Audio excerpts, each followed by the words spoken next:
পালাইয়া যায়, বাড়ির সব কাম তো তুমি। না না, আব্বাই ঠিক কয় নাই। আমি হ্যাঁ সব ছেলে হইলেও আমার সে আপন ছেলের মধ্যেই ভালোবাসে।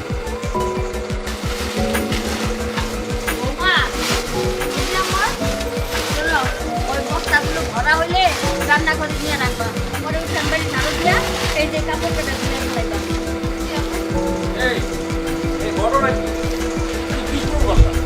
নতুন দৌড়ে দিয়া তুমি যা খুশি তাই করে যাচ্ছ। কি কন আব্বা, এগুলো তো আমারই কাজ। বুঝবা কেমনে? তুমি তোর মায়ের মানুষ না, মায়ের মানুষের ঠিকই বুঝবা। কি যে কও না, তোমারে কি পয়লা দিন এত কাম ধরাই দিছে? দেয় না, কারণ তখন মানুষ আসছিল কাজ করেন বাড়িতে, এখন তো কেউ নাই। হ্যাঁ, তাছাড়া আমার বয়স হয়েছে, আমি মাথা নিয়ে উপর হইতে পারি না, উঠান বাড়ি ঝাড়ু দিতে পারি না, কাপড় কাটতে পারি না। তাছাড়া বউ তার পরের কাজ করতেছে না, নিজে তো বাড়ির কাজ। বাহ, তেলের বাদ রাখলা কারে? সলিম সলিম তো নিজের কাজ নিজেই করতে পারে, বাড়ির বড় পোলা। তাছাড়া বৌমারে তো এত কষ্ট করে ঠিক হইল না। তোমার যা আক্কেল। আব্বা, আম্মা তো ঠিকই কইছে, আপনি শুধু শুধুই রাগ করতেছেন। আর তাছাড়া আপনি বাইরে থেকে আইছেন, এখন হাত মুখ ধুয়ে নেন, আমি নাস্তা করতেছি। বৌমা, কাপড় চোপড়গুলা গুড়া সাবান দিয়ে আগে ভিজাই দিও, দিয়া তারপরে উঠান ঝাড়ু দিতে যাই। উঠান ঝাড়ু দিয়া পরে কাপড়গুলা কাইসা দিও, এতে কাপড়। আমি না হয় বিয়া করছি, আরিফ শরীফ তেমন বিয়া করেনি। আরে বিয়া শাদী করে নাই, করবো। শোন, চিরদিন কেউ একসাথে থাকে না, তোমরাও থাকতে পারবো না। তোমার মায় বিশেষ কারণে এই ভাগাভাগির বিপক্ষে, কিন্তু তোমার বাইরা ভাগাভাগি চায়। এই ভাগাভাগি হইলে তারা আমার চাইতে বেশি খুশি হবে। সব ঠিক আছে আপনার, কিন্তু এমন যদি আমাকে আলাদা করে দেন তাহলে এই বাড়ির কাজ কাম, রান্না বান্না, কাপড় চোপড় কাঁচা। এই, আমি কি এই মেয়েটারে এই বাড়ির বউ করে নিয়ে আসছি দাসীবান্দি বানানোর জন্য? এই যে সবাই চাকরানি হইব, সবাই কাম করে খাওয়াইবো, এই জন্য সবাই বিয়া সাথে, কেউ বিয়া সাথে বাইরে থাকবো না।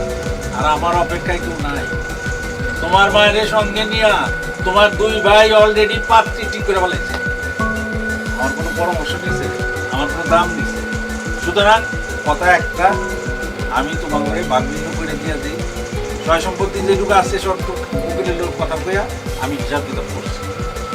বাড়ির ভিটাটা আছে, নালে কিছু জমি আছে, পুকুরটা আছে, দোকান পাটটা আছে, দুইটা দোকানই তো, এই দুইটা দোকান, এই সব মিলে যে এখানে যেটুকু আছে আমি সেইটা তোমরা শরীয়ত মতো আমাকে আইনে যেটুকু আছে আইন মতো আমি বাস কিচ্ছা শেষ। কি খারাপ বলছি? বসত বিটাটা হইতাছে 2 বিঘা, আর এই মাঠে সেখানে হয়েছে 8 বিঘা। এই মোট সম্পত্তি হলো আমার 10 বিঘা। এখন এই 10 বিঘা সম্পত্তির তোরা ওয়ারিশ মতে তোরা 3 ভাই আর আমার 2 স্ত্রী, এরা পাওনা থাকে। তো আমি চাই আমার মৃত স্ত্রীর ভাগে যে অংশটা সেটা আমার এই বড় ছেলে, হ্যাঁ, ওর নামে হয়ে যাবে। আর তোর মারটা সে কি করবো না করবে সে তোর মার ব্যাপার, সে নিজে বলতে পারে। বলুক সমাজে সলিম সম্পত্তি বেশি পাইব, আমার সম্পত্তি 2 ভাগ হইয়া আরিফ শরীফ পাইব, আর ওর মায়েরটাও একা পাইব। এটা তুমি কেমন কথা বল?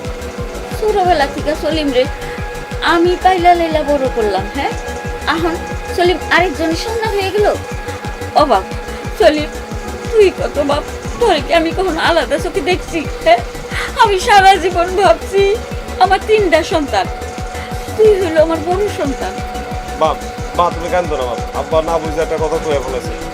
আমি তোমার ছেলে ছিলাম, আমি তোমার ছেলেই আছি মা। না, যার সম্পত্তি আছে সব সমান সমান 3 ভাগ হইব আমার 3 গোলাগা মধ্যে। তোর বাপে যে হিসাব বাই করতে, তাতে আমার সন্তানের মধ্যে ফাটল ধরার সৃষ্টি করছে। মা তুমি শান্ত বাবা। আব্বা, মা তো ঠিক কথাই কইছে, আমরা 3 ভাই আর আমাদের মা, এই 4 ভাগ, 4 ভাগই হবে। তারা কোনোদিন সহি দিই নাই, যেইবার চেহারার কথাই আমার মনে নাই, সেইবার হিসেবটাই না, যে বাবা চোখের সামনে আছে তারে কষ্ট করতে চাই।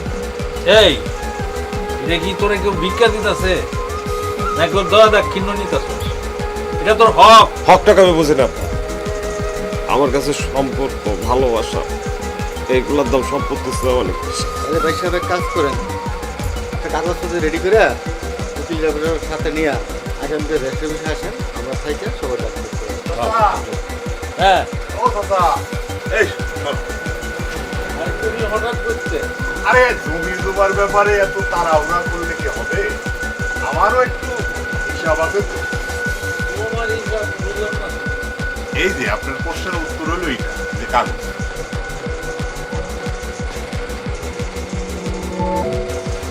এখানে 500 টাকার স্ট্যাম্প আছে। হ্যাঁ আজ থেকে 3 মাস আগে হ্যাঁ কত নিচে রে? 4,50,000। হ্যাঁ, 4,50,000 টাকা নিয়া 2 বিঘা জমি দিব এর বিনিময়ে। এইটা করছে। এইনি কথাটা আমাদের শেষ করতে দেন। কথা ছিল আপনার 6 সম্পত্তি যখন ভাগ বাটোয়ারা হবে তখন আমার ওই 2 বিঘা সম্পত্তি রেজিস্ট্রি করে দেন। কিন্তু এই যে কাগজপত্র তো সব লেখা আছে, কই আপনারা তো বসছেন, আমারে তো ডাকে।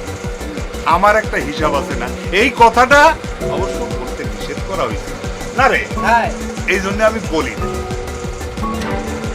কে তোমার কাছ থেকে টাকা দিচ্ছে? আমি তার কাছ থেকে 4.5 লাখ টাকা আনছি এই বিঘা জায়গা লেখা দেবো। তুমি এটা থেকে কি করছো?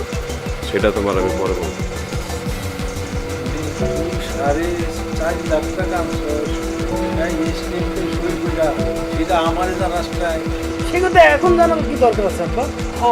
তার টাকার প্রয়োজন পড়ছে, সে টাকা নিছে, এখন সে যেটুকু জমি ভাগে পাইবো সেটা বাগের বেড়ে দিয়ে দিব। এই কথা তো এখানে বলার কিছু নাই। তার হিসাব সে করুন, আর হিসাবে তো সব লেখাই আছে, আর না দিয়েও তো উপায় নেই। আচ্ছা ভাই তোমার পরিষ্কার করো তো, এই সলিম তোমার কাছ থেকে কেন টাকা দিচ্ছে? যদিও বিষয়টা বলা আমার কাছে নিষেধ আছে, তারপরে আমার কোনো রাগ না করো। আমার খালি একটাই কষ্ট, আমার একটা কথা এখানে জানতে বলছে, যে মা আমার পেটে ধরছে আমি তো তারা চোখে দেখি নাই। আমার বউ যাওয়ার আগে কিছু দুনিয়া ছেড়েছে, তো চেহারাটাও তো আমার মনে নেই। ও মা, তোমরা কি পারতা না আমার তোমার পেটে ধরছে এই কথা কইতে? তোমরা কি পারতা না আমার কইতে যে তুমি আমার আসো মা?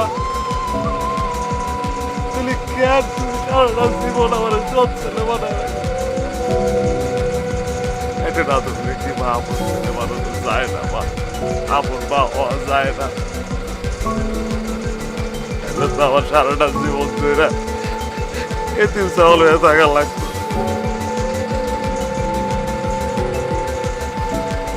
এতিম সন্তান হয়ে থাকা খুব কষ্টের অভাব।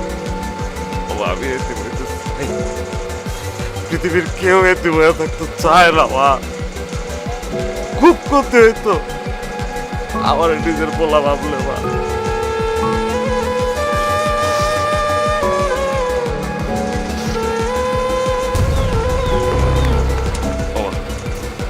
আমার তো আর কিছুই নাই এই ঘরটা ছাড়া। এই ঘরটা আমি এসে তোমার দিয়ে গেলাম, এটাও ছাড়ে। তোমার কাছে গেলে আমার একটাই অনুরোধ মা, আরেক শরীরের মতো আমারও তোমার নিজের ছেলে ভাই। আমি দূর থেকেও এইটুকু কইল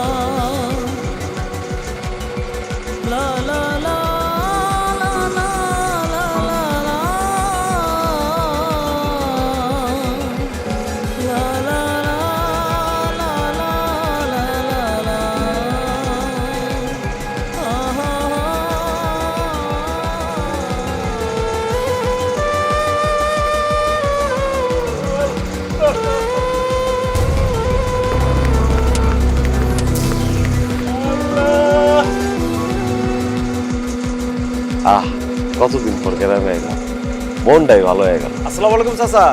ওয়ালাইকুম। আরিফ শরীফ তো নিজেকে পছন্দ বিয়ে করছে। ওগো পুলিশ থেকে সুন্দর হলো, মনে হইতেছে এতদিন জেলখানায়। আমার কাছে থাকা মানে কি জেলখানায় থাকা? আরে তোমার কথা কইলে শহরটার কথা বলতেছে, একদম ভালো লাগে। কতদিন পর মায়ের দেখা, এইটা হয়েছে গিয়ে আসল কথা। মার জন্য যে শাড়িটা কিনছি খুব ভালো হয়েছে না কও? মায়ের খুব মনে হয়।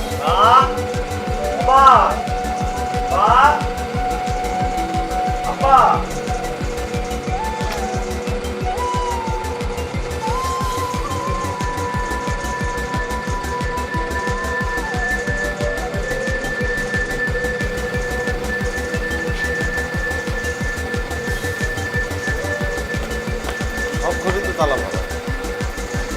বাড়ি ঘরের চেহারা দেখে তো মনে হইতেছে অনেকদিন কেউ এই বাড়ি থাকে না।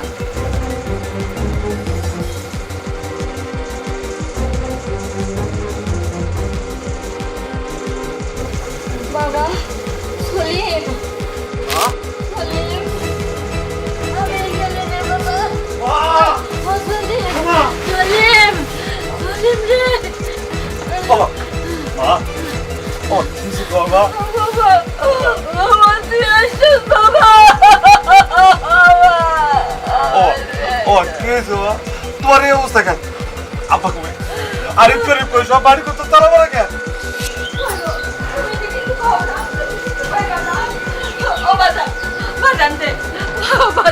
আমি সারা জীবন এই ঘরে কাটাইছি সে আমার এই বাড়িতে বাস করে দিল বাবা এ কানের কাছে একই কেসাল করতে তোর খারাপ লাগে না? তোমরা যদি এই বাড়িতে থাকো তাহলে আমার ঘর বিক্রি করা লাগবে না? কাস্টমার লাগো কই যাবে যাও যাও যেখানে আমার কথা শুন বাজার ও বাজার বাজান বাজান আরেকটা বাজান আছে না? তোমার ছোট গুলো আছে না? যাও যাও তোর কাছে যাও। আমি এই ঘর ছেড়ে কোথাও যাবো না বাজার তুই যাবি তোর ঘাড়ে যাবে, হ্যাঁ? বেরো বেরো তুই, বেরো যাও। এই তোমার কত ভালো লাগে, হ্যাঁ?